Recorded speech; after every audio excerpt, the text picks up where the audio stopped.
Hey everyone, and welcome to Almost Cancelled. I am Peter, that is Connor, and we are going to talk about Stranger Things 2, Chapter 8, The Mind Flayer. Full spoilers for episode, as always. Full spoilers for the episode, as always. I said that in a really Do weird way. you know what? I was going to compliment I you know. on doing Do, so do, well in that intro. do you know what the funny thing is I was too busy thinking I nailed that.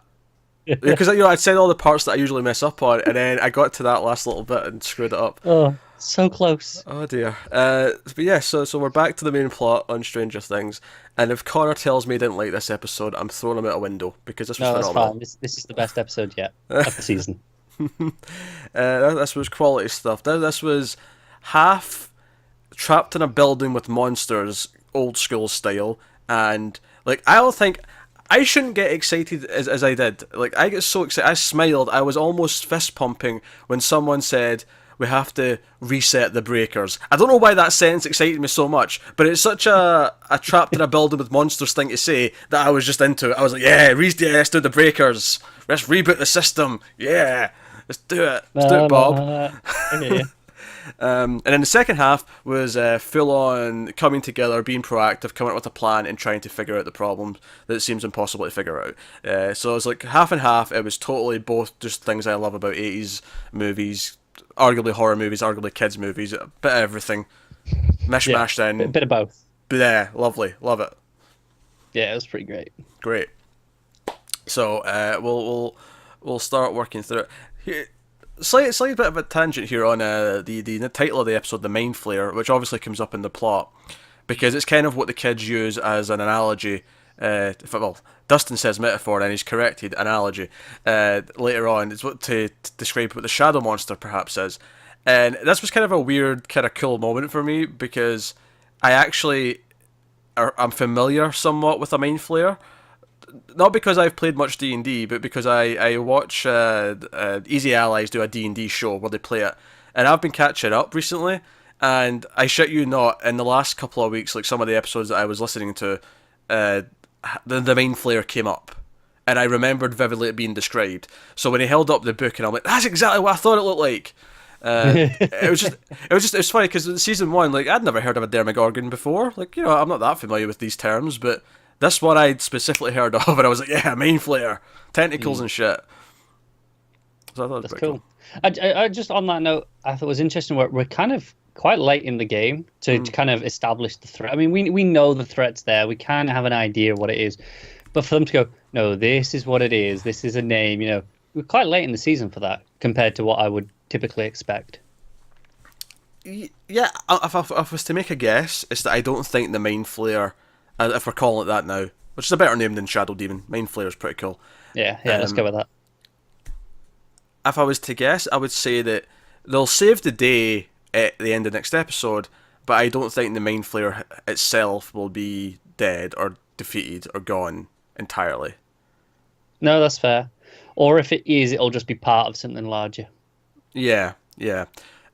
So no, so the first chunk of this, obviously, we start off. The monsters are coming into the building and coming through the glass and stuff. So they bolt back, and the soldiers and the scientists are all getting mauled. It was very reminiscent, actually. It called back to the very first episode with them running down the corridor and going to the Yeah, big elevator. It was very, very reminiscent of the opening scene of the first season. I And love that shot of the elevator opening back up, and it's just all the half-eaten bodies. it's just chaos, just madness and Yes. grotesque all over the place. But yeah, you've got our main characters. They grab Will, and Mike, being quite smart, says he's a spy. Knock him out. Like he can tell them where we are. Knock him unconscious.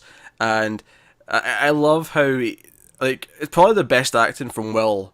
Not that he's been bad, but just the way he starts screaming, he's lying, felt so genuinely manic that I'm Yeah. like, oh man, that was good. That was convincing. I actually completely buy why Joyce is like, no, Mike's right. We need to knock this little shit out. Like I don't care if he's my son. Yeah, yeah. He's I mean, to be clearly fair, she's hesitant. When he's saying this, he's like, maybe he is wrong, and then she's like, well, who am I? And he has to really think about it. yeah. It takes him like 30 seconds to say, your mum. Yeah, and she's like, no, not enough left of him in there. Yeah, yeah, Drug him. yeah. So we end up with all the characters, including Paul Reiser's Dr. Owens, are all trapped in the security office. So they've got all the monitors and they can see all the building. You can see the monsters attacking. And I'm like, yeah, this is the home base. Like, I'm sure I've talked about this before, but just like a very sort of classic trope I love in sort of horror sci-fi is the idea of having like a safe room, a safe space that the characters sort of huddle in, and then but to try and have to like save the day or like get out to safety, they have to go into like no man's land, which is the rest. In this case, the rest of the building. Yeah. I love that conceit. In fact, it's one of my favorite things. Like my favorite video game series is Resident Evil, and Do you know what? that's I knew that you were going to bring this up. Once you started talking about this concept, I was like, you're going to bring it up. well, do you have a problem with me bringing it up? Do you not think it's related? No, Why I love those games so much? It is, yeah. I thought I knew exactly where you were going to go as soon as this kind of started. Well, fine, but the audience didn't. Not most of them anyway. Anyone who's listening long enough, they know. But there's a lot we talk about video games that much, so it's not like I'm bringing up the hit television show Buffy the Vampire Slayer. Really, that was cheap. I'll take the cheap pop. I'll take it. But no, so I love this, and like I say, I was kind of like geeking out when he was like, "Yeah, we need to reset the breakers," and it's just like it's classic stuff. In fact, it was very Jurassic Park when he got to them, and it was like it was like a column of them, and he's like flipping all the switches. It was very that moment in Jurassic Park where Ellie, I want to say that was her name. That's the character's name. Laura Dern's character from Jurassic Park, and she's like flipping all the breakers. It was very reminiscent of that. So basically, Hopper's going to go on his own, and Bob's like, "Well, no, wait a minute. Once you get the power back on, you're going to have to like go into the computer and reset the system and all that. And you can only do that if you speak Basic." I love how Hopper's like, "I don't know what that means. What does that mean?" And basically, it's a computer language. He's like, "Oh, well, teach me then." "Oh, I'll just teach you right now. Yeah, how about French as well? Do you want to learn French? We'll do that in the next German 10 minutes." too. Yeah.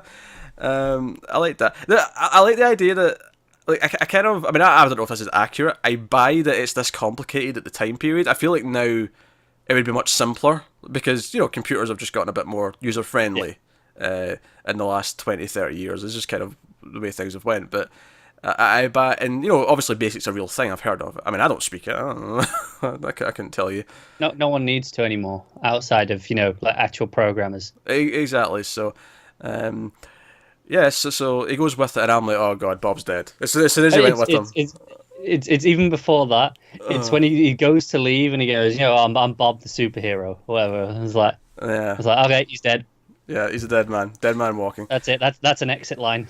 Yeah, and they get some weapons off of some of the dead guards, and he gets the radio earpiece and all that. So he's walking around, and I love that when they get the power back on. Again, we have Dr. Owens at the security desk, like directing him and being like, "Oh, like don't go there. There's something coming in that corridor." Like all this stuff was just super fun, and I want to really specify the word here. I always talk about this with action, but it's especially true in something like this. Geography. Geography is so important, and there was just some simple little tricks here where you'd have the two monitors on the computer desk like side by side, and you'd have Bob walking down one, you see the monster coming down the other side, and it was very simply, you knew it was round the corner, and you're like, but Bob can't see that, we can see that with Dr. Owens, and it just, hide in the closet, all that fun stuff. Because the idiot forgot his gun. Because he forgot his gun. Although I was never really convinced that he was going to be able to do much with it anyway. No, but it wasn't a good idea all the same, was it? No, but it was a good moment though, like when the camera lingers on that desk and you see the gun still there, you're like, oh no, he's doomed. Especially when he's been so smart, he distracted the one that was coming down the stairs. With the sprinklers, yeah. Yeah. Do you know what I think? Like, I mean, I wouldn't say we love Bob throughout the season. I wouldn't say we dislike Bob throughout the season. He's kind of just this goofy love interest for Joyce. I think he annoyed me in the first episode, but he grew on me. Yeah, and I think this episode, specifically that with the sprinklers, what that does is it makes you like him more than you've ever liked him before, I think. Partly because he's in danger, but partly because he just did something genuinely smart, and he's doing it to help the characters we care about. So he's kind of earning his cred a little bit, which is why you start to feel really bad, because you kind of feel like, this is probably his exit. This is probably leading to his death. This is the big showdown. You got the Doctor sacrificing himself, going, "No, I'm staying here and making sure everyone gets out." As far as we know, he's still alive because he's just still in that office, presumably. No, sure. I'm sure he doesn't get eaten. I think he'll pop up at the end. I think we'll see he's okay at the end. Yeah, we never see him die. Hey, no body, no death. Right? That's just simple TV 101. I mean, that's fair. 101. How long have we been doing this, Connor? I know, I know. I just kind of hope he is dead. I don't No, think he is. not that I dislike him as a character. I think Yeah. I just think it was a fitting end. Oh, no, Because sure, this yeah. guy that we've been going, he's really shady. We're waiting on him to turn all season, And and then and yeah. he takes this heroic exit. To me, that's the fitting ending to his character. We already started building towards that well, not last episode, the last one with him, Yeah, episode 6. We already started building towards that with in that episode when he was like, no, we're not killing the kid, right? We're not doing that. yeah. And then here, I feel like he's going to pop back up. I think he's going to be left for season 3. I think he's going to be a character next season. Oh, fair enough. I think that's where we're going with it. I think they're going to have because this season we had the oh, can we trust the lab? I think next season we're going to have that gone because we trust Dr. Owens, and it's just no, we're working together to do whatever we're doing. I mean, the lab itself may not be there anymore because of what's happening now, but like in some capacity, whatever he represents next season, it won't be a mistrust. I get it. That makes sense. I would have liked that to be the end. Changing the status quo again. Yeah. So no, so again you got this hiding in the closet. You've got him like directing him. Everyone else kind of gets out. Although Joyce is waiting right at the exit. She's like, "No, Bob, you need to come. Bob, you need to come." She's waiting on Bob, and he actually he knocks over the broomstick, and you're like, "Oh no!" Yeah, this is what makes it really good suspense. Is every single time something bad happens, you're like, "Oh god, no! Oh no!" You're constantly going with them, where you're kind of like gulping it every single time he does something. It does. It like the whole thing slows down. It's like, and he looks around, and then you cut to the demo dog, and it turns around. It's like, oh, run. Yeah, or more specifically, it cuts to the security camera footage, like watching live on the screen. You see it on that, Yeah. which I think just again adds it to it a little bit extra. I almost thought there was a chance because it was in slow motion that he was going to stop it with his foot because his foot was really close to it. I thought, oh, maybe he can, he'll just stop the loud clank. Yeah, I know what Like, you mean. there was hope for a second that he could have done that, and he obviously. I mean, we're seeing it in slow motion. He's not. He's not Spider-Man. So Bob don't have those reflexes. Bob Superhero or not. No, no. So yeah, but he actually gets out the door. He shuts the door behind him. You think he's home free, and then swiping in from the left. Honestly, you can see it coming. It's one of it does that. Oh, It sure, does the like- slow mo shot of the stand there. He made it. It's like, and there. When I say you think he's home free, I don't actually mean I literally thought he was home free. I just mean in context of the scene. Yeah. It's like this is the point where he's meant to be home free. Yeah, but it was telegraphed, sure, but I think the whole thing was telegraphed because the moment he left that room, we thought he was going to die. But I think that's what made it work, is you were constantly thinking, oh, maybe there's a small chance he will get out of this. Maybe they'll subvert our expectations and he will get out. You're constantly maybe questioning that the whole time. And in that final moment, it's like, nope, Bob's gone. And, again, it went slow motion, like Hopper's reaction, who, like, Yeah, seems to, Hopper immediately jumps in with the rifle. I had to and try it and does- save him. Yeah, it's only and when it does there's... nothing. But It's only when there's like tons and tons of other monsters starting to come that he's like, oh no, we need to run, we can't fight this. Like, and he grabs Joyce and it's like, let's go. Which, of course, building up to this on the other side of things, all of our other kids who are out and about all kind of, meet up. We have the kids coming back from the junkyard. Dustin kind of unwillingly admits that he kept Dart. Lucas is not very happy. They have a bit of a fight about it. And Max is like, why are we going towards the noise of the monsters? Why? This is over here. Let's go the other direction. But obviously, put some brains on her. yeah, and they see the lab, of course, and it's like, oh, right, we're going to start to interconnect here. And of course, Jonathan and Nancy have reason to come here and see if this is where Will and Mike and or his mum is and all that stuff. And they're at the gate, and then they run into each other. And do you know what I'll give them credit for? Like, I was kind of worried they were going to do this really awkward thing with Steve, where it's like, wait, why are you two together? What's going on? Like, I was kind of worried they were going to. Yeah, no, I'm glad they didn't, because obviously he knew that they'd run off from school together, and they were Already, doing things. yeah. So in his mind, he knew they were together. He's not going to question what. I mean, maybe he's going why still in his head, but not now. Yeah, I mean, he says, why are you here? But it's a fair question, and our answer's quite good. We're looking for Will and Mike. They're both missing. No, I think it's perfectly fair for him to ask why are you here, Yeah. because as far as he knows, they don't have a reason to be there. Yeah. And then they're like, "Oh, tell us they're not in there." And then Jonathan's like, "Why?" And then they look over and you just hear monster noises, and it's like, Yeah. yeah. I especially love how they're trying to get the gate open, the security gate, and Dustin's like, "No, I'll do it, Steve. You're an idiot." And he's just trying to do it constantly. And then it's actually Bob who opens it with a computer, and then Dustin's like, "Yeah, I got it. It was me. I got it." It's like, see, told you. Yeah. So yeah, so Jonathan, that comes up in the car. They all get out. Hopper's get his car, and they all go back to the buyer's residence. Everyone's there. The entire gang are all together, with one notable absence. Just want to say, on the way out of the building, I love that, Hopper's there with the gun. He's carrying Will on the other shoulder. Like, everyone else is just like, let's just run. No one else thought, it's like, no one else took a gun. It was just he was doing everything. Yeah. I guess in his training, he like has this mindset where he thinks tactically. And I know he's a kid; he's not that heavy, but still. Yeah, yeah. Maybe Joyce could carry Will. I mean, is he that? Is he? Exactly. He's Don't get me wrong. She's like 4'5", so maybe not. But yeah, I don't know. He's a small kid still. There was a joke. I don't know. He's about the same height as her. Remember, we joked just a couple of episodes ago that she was the same height as all the kids. That's true. But there was I saw what's his face, Harbour on Twitter, to plays Hopper. He so someone asked him, is the height difference between you and Winona Ryder really that big? And he just sort of jokingly said, "Oh no, it's all CG. We never even met. It was all a green screen. They just put us together in the scene." But no, she's tiny. Because he's not that big. He's like what 6'2", like a normal kind of height, at most. Slightly tall, but not huge. But she's just tiny. So they're all back at the house, and I love the sort of the small contemplation sort of scene where the sad music comes in and like everyone's just kind of sad about what's just happened, and it's funny because I don't think we've ever heard most of these kids even mention Bob or talk about Bob, but Mike's like, "Hey, did you know that he founded the AV club?" And they have this little moment, and he picks up the brain teaser that he left for Will that one episode a few ago, and it was a really sweet moment. It gave him a nice little send off that I don't think we're expected. Also, are we hashtagging Justice for Bob? Is that a thing? Are we doing that? I think they probably are, but at least I understand this one. Bob was a character. He lasted most of the season. He went, and he tried to save people. He went out a hero.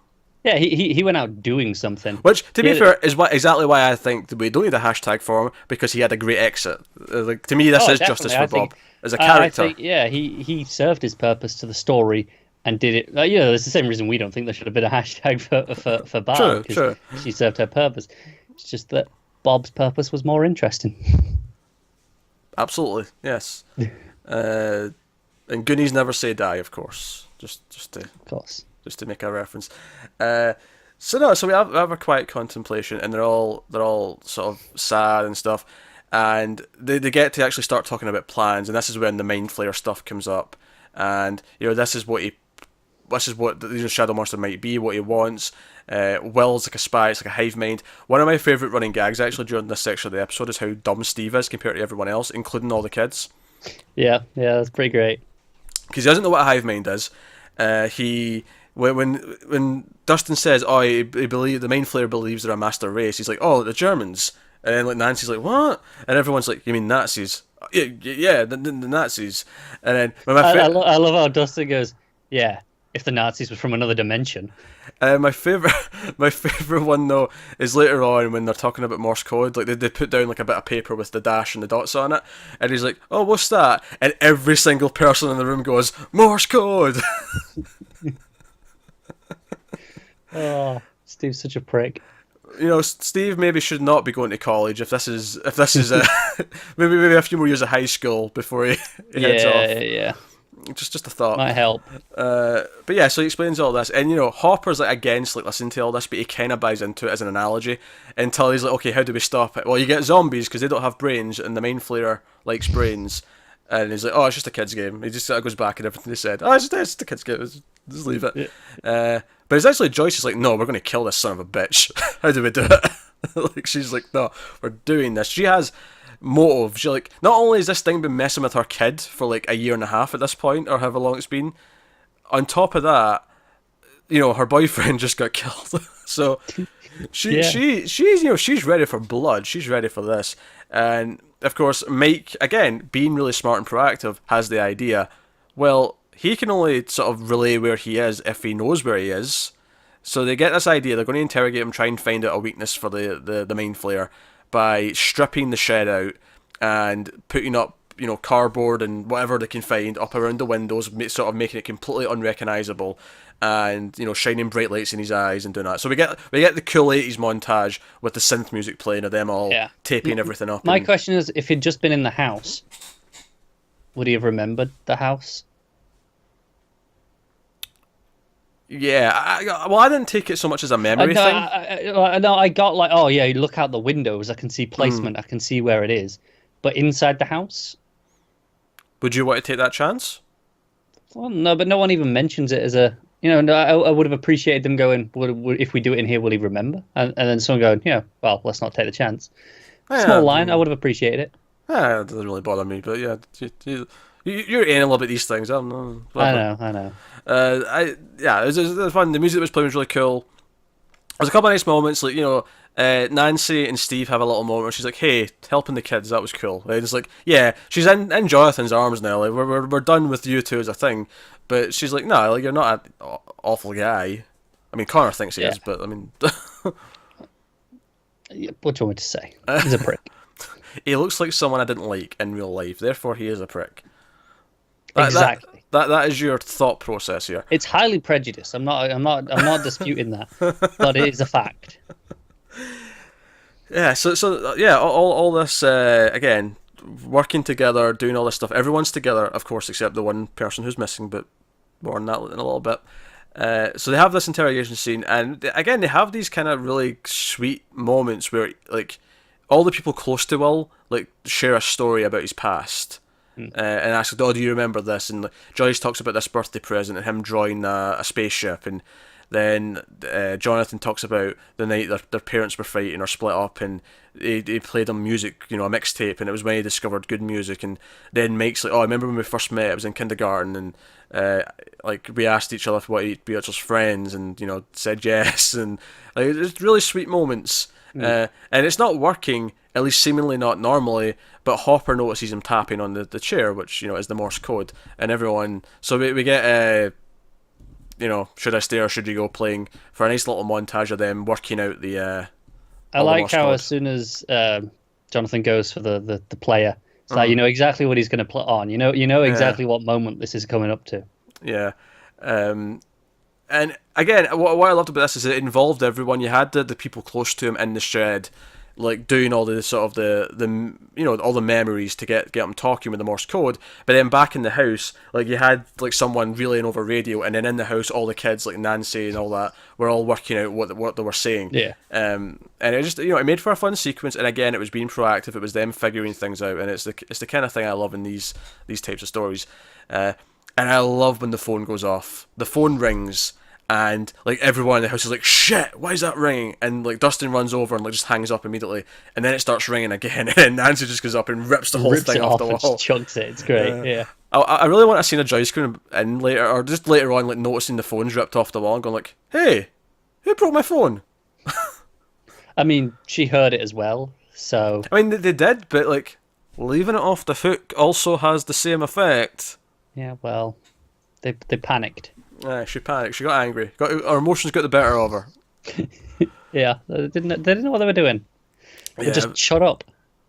But yeah, no, that's like, I keep going back to this, but this is kind of like what I love about, like, like Nightmare on Elm Street 3: Dream Warriors. That's the one. That's my favorite Nightmare on Elm Street movie, because that's the one where the kids are like, "Wait, how can we beat Freddy?" And they form a plan, and they work in their plan, and they try and enact their plan.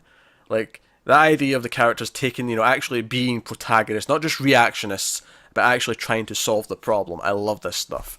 It's great. It is, yeah. So what do we think of the message?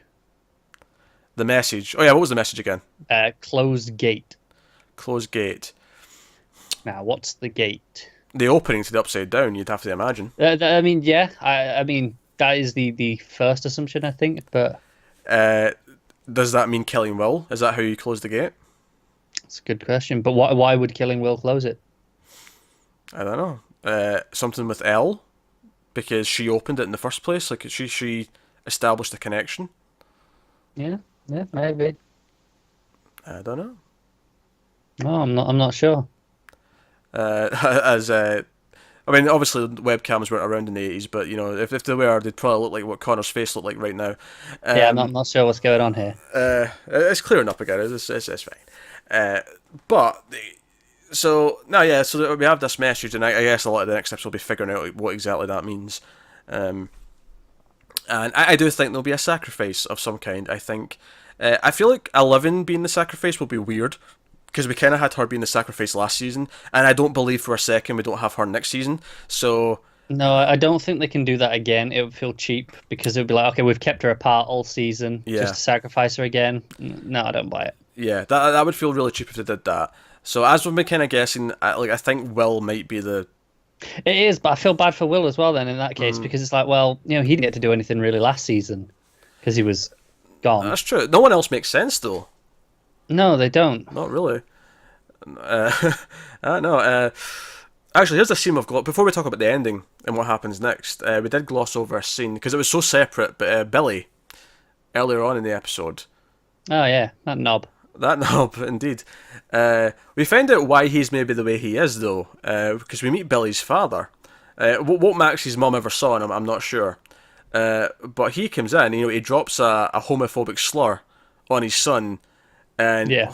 holds him up against the wall and just treats him like a complete piece of shit.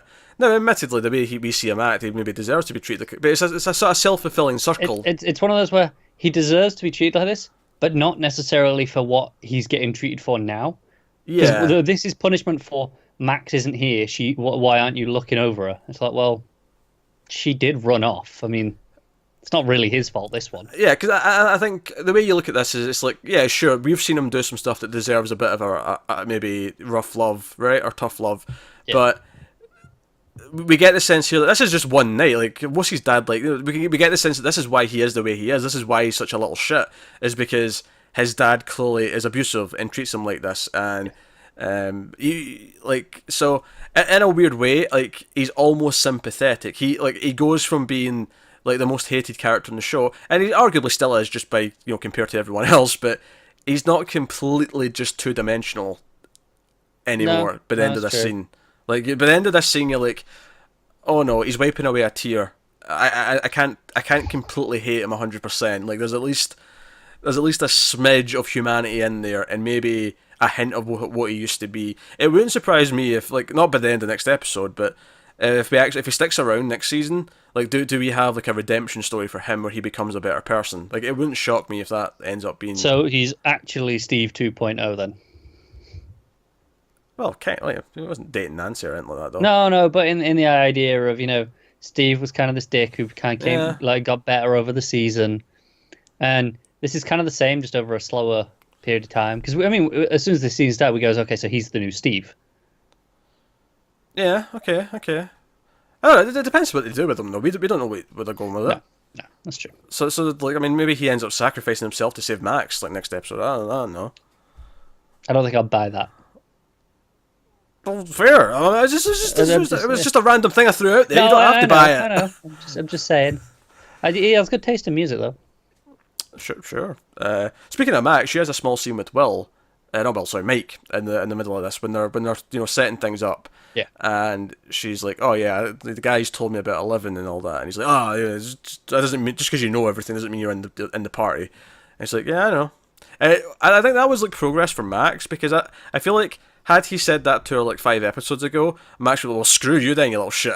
like that would be Max's reaction. But instead, because she knows everything, she's like more understanding of why he's angry. So she just kind of, and in a weird way, it syncs up to her own family life, and because she was even talking about last time about how she's like angrier because her brother's like that, and it's like this self-fulfilling thing, and she doesn't want to be that way. And this is almost that in practice, where she's not being that way. Like, Mike is being a little bit argumentative here, he's being standoffish, he's being hostile, and she's like, no, it's okay, she sounds really cool. Like, she's trying to be just nice let him have this one. Yeah. So I think that's interesting. I think like the group of friends when she's like included for next year is going to feel really tight because of this bonding and this. I think that's been really well handled. So Yeah, I agree with that. But of course, what we've left off here is the ending. So because of this phone rang, the demic dogs, as Dustin calls them, know where they are, and everyone rushes back into the house. Hopper's got his big machine gun that he got from the place. He's got a rifle, and he's like, "Hey, Jonathan, do you know how to use this?" He's like, and Nancy's like, "I know how to use it," which is a nice callback because she was shooting. Remember that last season, she was out training and stuff. So she's got the gun. Steve's got his bat with the nails. Like they're ready. Do you know what? This cracked me up because so you got those three at the front. Oh, and then slingshot. You've got Lucas protecting Max with a slingshot. Yeah. But that wasn't the Kappa. The Kappa is Mike holding a little trophy. I don't know why he's got this. It's barely out of his hand by the time he's holding it. I don't know what he's going to do with that, but it was cracking me up. He grabbed the nearest thing. He wants something in his hand. But like, grab something with some heft at least. Maybe it was within an arm's reach. Like that was the best he could get. I think he could have done better. Anything would have been better than that. Not anything. Like, it could have been a book, which would have been worse. No, I wouldn't. Honestly, book would have been better than this thing. A little paperback that's 150 pages. Better than a statue. A trophy. It's not. It's like a little. It's a trophy cup. It's tiny. It's gonna do nothing. A book is gonna do more. You can throw it at one of them. And if he gets lucky when its mouth is open, it might choke on it. Maybe if he's lucky. There's a small chance. Yeah. They don't choke on cat, but maybe a small metal trophy. Well, yeah, the cat can be chewed. There's flesh. I assume this can chew metal as well. Yeah, but this isn't chewing. This is like throwing it right down the throat. This is like just going in at surprise. I feel like a book would work just as well for this. Depends on the size of the book. I mean, why are we having this conversation? Well, no. The point was if it was a small book, then it's going to do nothing, so you might as well throw it. If it's a big book, then it's going to hit with it, and it's going to do more. So either way, the book was a better option.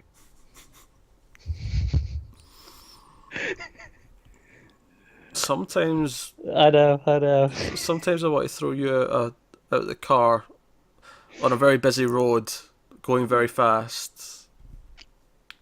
That would do more damage than this little trophy. In front of a truck, wrapped in barbed wire and set on fire. This might be overkill now. You deserve overkill. A simple death is too good for you. Yeah. I want to throw you off a cliff just so you can land 2 feet away from a trampoline. So they're waiting. They can hear the monsters. They're coming. They're banging on the windows. There's things that they're coming towards the house. They're ready for this standoff. And I don't want to say I called it necessarily, but I did say last episode Eleven's probably going to show up at the end of this one. And you hear some of them starting to squeal, and they're flying around. You hear like ruffles and noises, and then one like flies through the window and like hits the wall, and it's just dead. And I'm like, oh, it's about to happen. It's about to happen. And you just see the chain lock just slide open, and I'm like, how is Hopper just not lowering his gun at this point? Yeah, it bothered me a little bit. I mean, I guess he was caught up in the moment. It was like maybe these things can do it too. Again, slow motion as well. It was all in slow motion. Yeah. So, like, but I mean, the lock twists first, then the chain. There was there's no moment where he considers it. And then she walks through, and I like that she was still dressed the same because given the time period, it's like she just got off the bus. Like she was on that bus home. And I'd forgotten that she was still in that stupid get-up. I half expect to walk in and just go bitching. This house is bitching. But why? Yes. So she walks in. Sweet music plays. Mike steps forward. They both smile. Far too happy an ending, which is why I think the ending of the last episode is going to be really depressing. Yeah, probably. I think we're losing a big character, potentially. And I think that's why we're getting such a sweet little moment here at the end of this one. If this is the Empire Strikes Back, given that, the first one, for us, ended sad in the sense of, okay, 11 sacrifice stuff. But then, we got the happy ending. It was like, okay, no, she's out there still. Yeah. It lost us with that intentionally. If that's the case, this one's going to end dark. Yes. Who's losing a limb? It's a good question. No, sorry for the spoilers for Empire Strikes Back, just in case you've not seen it. Well, you didn't say which limb, it's fine. Oh, that's so different. Oh, the left leg or the right arm. Oh, it's so different. Like, You know, oh dear. Who's going to turn out to be someone's father? Bob was the father all along. Now, John Ralphio from Parks and Rec is going to time travel. He's going to look at Steve in the eye and say, "You are my father." It's all in the hair. Oh dear. No, so obviously, like we're joking around, but this was a fantastic episode, start to finish. Honestly, there was not like a missed beat throughout the whole thing for me. This was everything I love about Stranger Things. It was everything I love about 80s like horror and sci-fi stories, especially ones involving kids.